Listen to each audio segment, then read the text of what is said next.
గతమంతా గందరగోళం. ఎవరి దారి వాళ్ళదే. అపోజిషన్ సీఎంను విమర్శించినా, ప్రభుత్వాన్ని ఇరకాటంలో పెట్టిన మంత్రుల రియాక్షన్ అంతంత మాత్రంగానే ఉండేది. కానీ ఇప్పుడు సీన్ మారిందన్న టాక్ వినిపిస్తుంది. బడ్జెట్ సెషన్లో అమాత్యులు మాట్లాడుతున్న తీరు హస్తం నేతల్లో జోష్ నింపుతుందట. ప్రతిపక్షాలను ఎదుర్కొనేందుకు అమాత్యులంతా ఏకతాటిపైకి వచ్చారా? ఎవరికి వారే యమునా తీరేలా ఉన్న మంత్రులు కలిసికట్టుగా పనిచేస్తున్నారా? మంత్రుల్లో మార్పు వెనుక మీనాక్షి మంత్రాంగం ఉందా?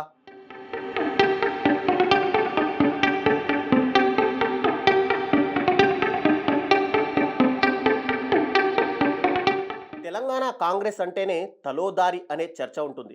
కానీ హస్తం పార్టీలో సడన్ చేంజెస్ కనిపిస్తున్నాయి. నిన్న మొన్నటి వరకు ఎవరికి వారే అన్నట్లు వ్యవహరించిన మంత్రులు రూట్ మార్చినట్లు టాక్ వినిపిస్తుంది. మంత్రివర్గంలో విభేదాలున్నాయని, సీఎం రేవంత్ రెడ్డికి కొందరు మంత్రులకు పడటం లేదన్న చర్చ ఉండేది. కేబినెట్లో కొంతమంది మంత్రులు తనకు సహకరించడం లేదని పార్టీ అంతర్గత సమావేశాల్లో స్వయంగా రేవంత్ రెడ్డి వాపోయిన సందర్భాలు ఉన్నాయి. మంత్రివర్గంలో గ్యాప్ అసెంబ్లీలోనూ కొట్టొచ్చినట్లు కనిపించేది. ప్రతిపక్షాలు ప్రభుత్వంపై విమర్శలు, ఆరోపణలతో దాడికి దిగిన మంత్రులు పెద్దగా పట్టనట్లు ఉంటూ వచ్చారు. తమ తమ శాఖలకు సంబంధించిన అంశం వస్తే తప్ప మిగతా సందర్భాల్లో పెద్దగా రెస్పాండ్ అయ్యేవారు కాదు. ప్రతి దానికి ముఖ్యమంత్రి రేవంత్ రెడ్డి సమాధానం చెప్పుకోవాల్సి వచ్చేది. కానీ ఇప్పుడు బడ్జెట్ సమావేశాలను గమనిస్తే పరిస్థితిలో మార్పు వచ్చినట్టు చర్చ జరుగుతుంది.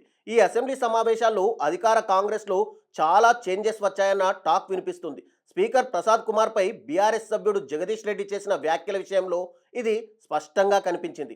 సభలో ఉన్న మంత్రులు, ఇతర సభ్యులంతా ఏకతాటిపైకి వచ్చి స్పీడ్గా నిర్ణయాలు తీసుకున్నారు. ఆ తర్వాత గవర్నర్ ప్రసంగానికి ధన్యవాద తీర్మానం పైన చర్చ సమయంలోనూ బీఆర్ఎస్ ఎమ్మెల్యే పల్లా రాజేశ్వరరెడ్డి విమర్శలకు అధికార పక్షం నుంచి ధీటుగానే సమాధానం వచ్చింది. ప్రభుత్వం అభివృద్ధి కార్యక్రమాలేవీ చేయడం లేదన్న బీఆర్ఎస్ విమర్శలకు డిప్యూటీ సీఎం బట్టి విక్రమార్క సుదీర్ఘంగా సమాధానం ఇచ్చి బీఆర్ఎస్ను సైలెంట్ చేసే ప్రయత్నం చేశారు. ఇక మరో మంత్రి ఉత్తమ్ కుమార్ రెడ్డి కూడా బీఆర్ఎస్ విమర్శలకు ధీటుగా సమాధానం చెప్పే ప్రయత్నము చేశారు. బీసీ కులగణనపై ప్రతిపక్షాల ఆరోపణలను తిప్పికొట్టారు. కృష్ణా జలాల వివాదంపై ప్రతిపక్షాల విమర్శలపై కూడా సీరియస్గానే రియాక్ట్ అయ్యారు ఉత్తమ్ కుమార్ రెడ్డి. కృష్ణా జలాల్లో తెలంగాణకు అన్యాయం జరిగిందంటే కేసీఆర్, హరీష్ రావులే కారణమని ఆరోపించారు. పులిచింతల ప్రాజెక్టుతో తెలంగాణకు నష్టం లేదని ఉత్తమ్ కుమార్ రెడ్డి చెప్పుకొచ్చారు. 2-3 రోజులుగా అసెంబ్లీలో అధికార కాంగ్రెస్ పక్షం పైచేయి సాధించే పనిలో పడింది.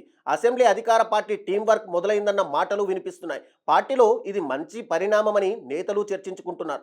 అయితే ఇందుకు ఢిల్లీ పెద్దల డైరెక్షనే కారణమని పార్టీ వర్గాల్లో చర్చ జరుగుతోంది. అసెంబ్లీలో ముఖ్యమంత్రి, మంత్రుల మధ్య కోఆర్డినేషన్ మిస్ అవుతుందని కాంగ్రెస్ హైకమాండ్ గుర్తించిందని పార్టీ వర్గాలు చెబుతున్నాయి. దీంతో తెలంగాణ కాంగ్రెస్ వ్యవహారాల ఇన్ఛార్జ్ మీనాక్షి నటరాజన్ ఈ విషయంపై సీరియస్గా దృష్టి పెట్టినట్టు తెలుస్తుంది.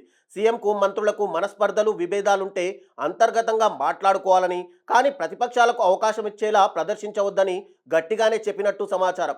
అసెంబ్లీలో పక్కా కోఆర్డినేషన్తో కలిసికట్టుగా ప్రతిపక్షాలను ఎదుర్కోవాలని దిశానిర్దేశం చేసినట్టు చర్చ జరుగుతుంది. ఈ క్రమంలోనే ప్రస్తుత బడ్జెట్ సెషన్లో అధికార కాంగ్రెస్ పక్షంలో ఈ మార్పు స్పష్టంగా కనిపిస్తోందట.